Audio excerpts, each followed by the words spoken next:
Hello everyone, কেমন আছো তোমরা সবাই? আশা করি তোমরা খুব ভালো আছো, সুস্থ আছো। আজকে তোমাদের জন্য একদম ছোট্ট একটা মিনি ব্লগ নিয়ে এলাম। আজকে গেছিলাম বড় কাছারিতে আমার বিয়ের কার্ড নিয়ে বাবা বড় কাছারিকে নেমন্তন্ন করার জন্য। তো মুখটা এরকম বিধ্বস্ত কেন লাগছে জানো? কারণ সেদিনকে ছিল দুর্গাপুজোর দশমী।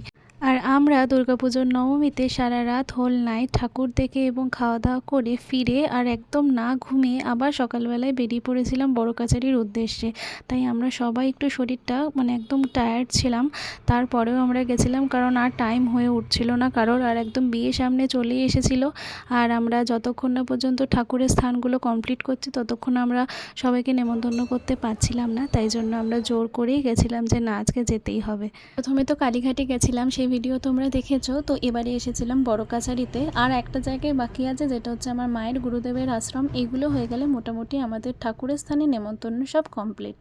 আর লাস্টে রইলো তোমাদের জন্য কিছু ছবি, যেগুলো আমরা ওখানে গিয়ে তুলেছিলাম, কারণ ভিডিও বেশি করতে পারিনি, যত কটা পেরেছি করেছি। আর কিছু ছবি তুলেছি, তো তোমাদের সাথে সেগুলোই শেয়ার করলাম। তো আজকের মতো এখানেই টাটা সবাইকে। সবাই ভালো থাকবে, সুস্থ থাকবে।